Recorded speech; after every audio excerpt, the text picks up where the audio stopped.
just saw Bugonia. Alright, Abby is our guest. Hi. Go ahead and start us off. Get the honors. Okay, so I have a confession to make.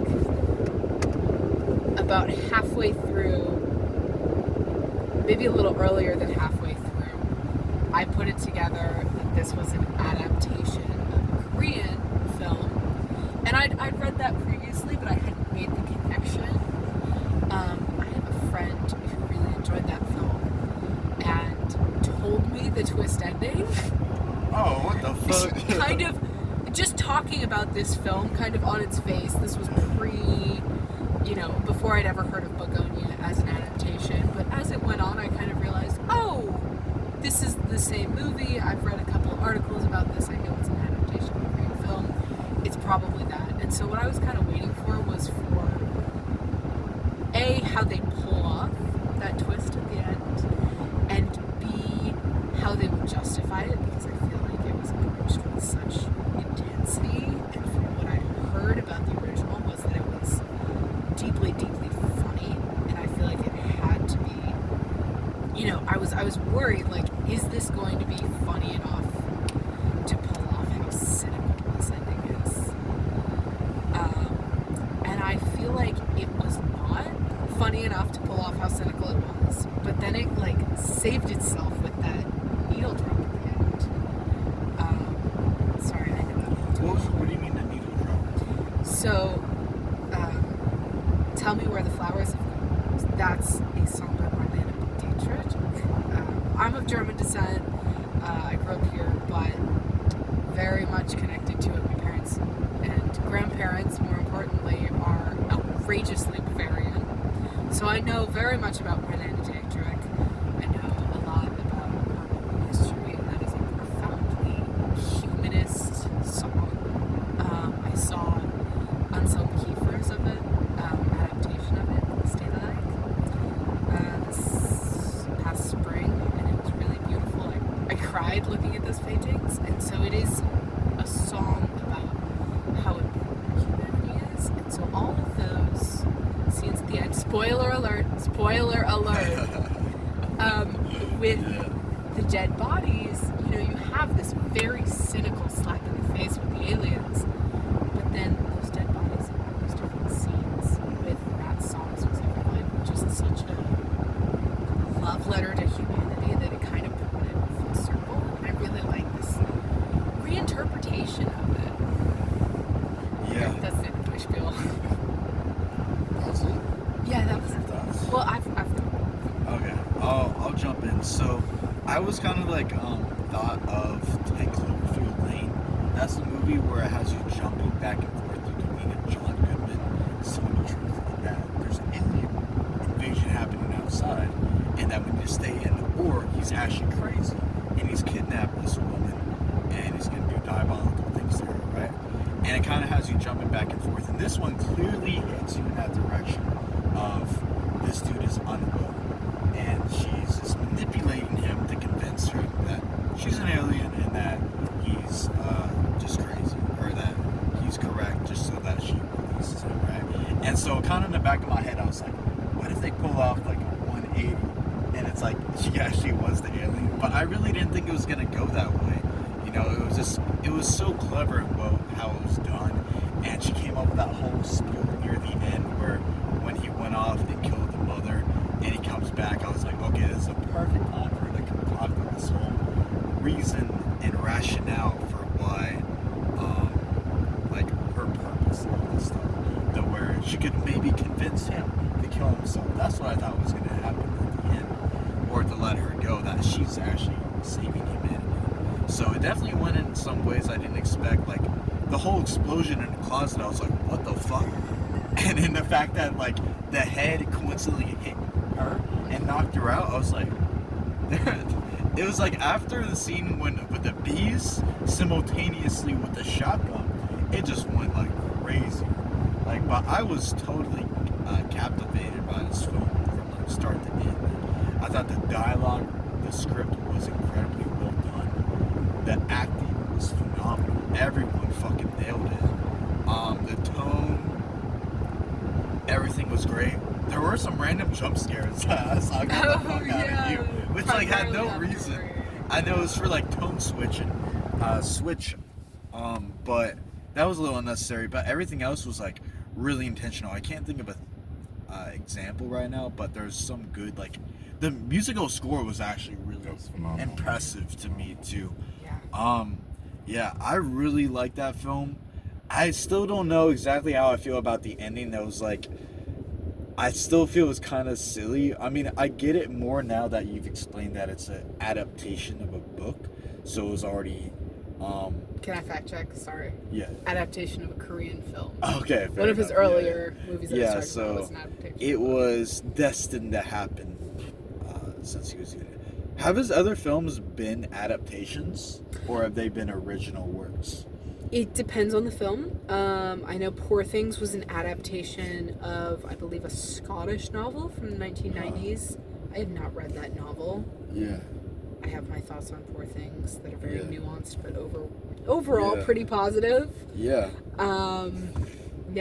Yeah, I would give this movie a very, very high 9 out of 10, I would say. Wow. I mean, it was almost like, I wouldn't really say, I'm still torn a little bit on the ending, like where if I think it was really like wow, okay, they did that, you know, or like kind of corny, you know. But yeah, 9 out of 10. I think this is up there with Eddington. I think I liked it more than Eddington, honestly. Like as probably my film of the year. Yeah. I don't know.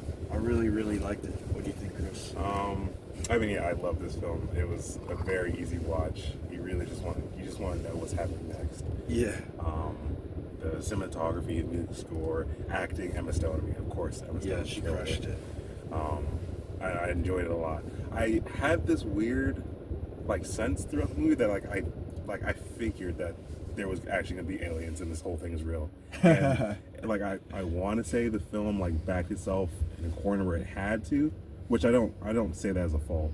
I just find it interesting that they were able to portray the ending without like just giving signs like she has like some kind of like hidden healing ability or like something obvious. Like they suddenly are able to tell you like there's more that's going on that meets the scene. But I don't know. I really enjoy this. I don't think I like the Edmonton more, in my opinion, but maybe just because it's more grounded. Yeah. But this was still fantastic. Absolutely fantastic movie. Yeah. I think one of my favorite scenes in the beginning was when they chased her down and stuck her with the needle. She kind of turns, you can see the needle, and the camera pans back and shows her falling, like the trees behind her. It's the sound effect, right? I was like, oh my god, chef's kiss. Absolute chef's kiss. No, damn, that was when I was in the bathroom break. Yeah, it was like right when I saw it when she fell though, and I remember it fell, and it like was a transition or like a loud sound that like, it just accompanied it really well. Yeah, you can tell that they tried on this movie, and I think they had fun with this too. Like I really think the actors they were having a good time. Yeah, especially after fucking Shelby Oaks, bro. This was like this was a nice fresh breath of air. Like just like the script, the acting was back to top tier. Like this is the shit that you live for. Like with watching movies, like just very, very well done. Absolutely. Very few like critiques, if any. Yeah, and I thought the needle as like a symbol of power was really, really clever. I think, it is one of those broader commentaries that you don't really. I think I'm going to need a couple of watches to fully process what Lanthimos is saying with it, but I really think the power dynamics in it were really, really interesting, especially today, when you have these really stark class divides, but also these really stark political divides. I know Jesse Plemons' character, he says, like, I've run the gamut, I bought out the whole store, but I think he does kind of represent the right-wing conspiracist, and I think Emma Stone's character represents the left-wing elitist, which are kind of the two reviled figures of both the right and the left. And so it was interesting to see them kind of going toe-to-toe. And something I thought that was really, really interesting as kind of like very subtle political commentary is that they were constantly talking past each other because of how the shots were framed. I don't think when either of them were speaking, they were in frame together at all. No. I need another watch to fact check that. Yeah, I don't think they were either. However, every time one of them was monologuing, it was zoomed in on their face. Yeah, which just emphasized how they had totally different stances and positions. Yeah. Huh? Yeah, and how they're like completely unable to fully understand one another as characters. Mm-hmm. And then another thing I thought was really interesting was that, you know, everyone in this film was a monster in some way, and how they kind of used very banal imagery to emphasize that. Right? Like, Emma Stone is just, she's shaved and she's covered in cream. Like, that is just something that can feasibly happen to a person. There's no special makeup, no special VFX. And so I think that's really clever. And then Jesse Plemons is, you know, he's in the bee suit. And both times I was kind of like, it did invoke a little bit of fear in me. I was like, oh my goodness, they don't look fully human. And yet, you know, I think this is off the cuff. This is a double cocktail in. I think it's that even if they're not, and even if they are monsters, I think with that ending montage, he kind of argues like things are terrible, but maybe they're still worth saving, and maybe there still is value in humanity. And so I think it's one of those interesting arguments where he goes, yes, your cynicism is right. You are right to look at the world and feel doom and gloom, but people still matter. And I really do think that's a really nice message. At least that's what I got out of it. I could be incorrect, but that's what I'm choosing to take away. I could see that. To take the political aspect a step further, I kind of see, you know, the two sides as like the boogeymen of them, because you have Emma Stone's character. She's like the elite left wing, actually an alien. It's what the right wingers think left wingers are, and then I forgot the main character. Illegal alien. Yeah, the actual guy. He's like conspiracy theorist, like paranoid, crazy. That's what the left wingers think. So I think it's like a contrast of like what each side thinks of each other, and how if we actually duke it out, this is what happens. An extreme There's contrast. aliens, we all kill each other, kind of thing. So yeah, valid. It's kind of fun. Yeah. So 9 out of 10. What's our rankings? If we had to give it a number. I'd probably give it 7.5, maybe 8. Okay. I'm gonna be honest. I'm gonna give it a 7. I think I do think it was a beautiful film. I think the technical aspects were wonderful. I would put money on him keeping the same color grader from Poor Things, but I think there were enough deviations from the Lanthimos style that I kind of craved it a little, and I didn't resonate with it as much as some of his earlier films, some of the other pieces in itself. But overall, I enjoyed it. I'm happy I watched it. All right. So you would have given it 3.5 stars, right? I think so. That would be yeah. a 7 out of 10.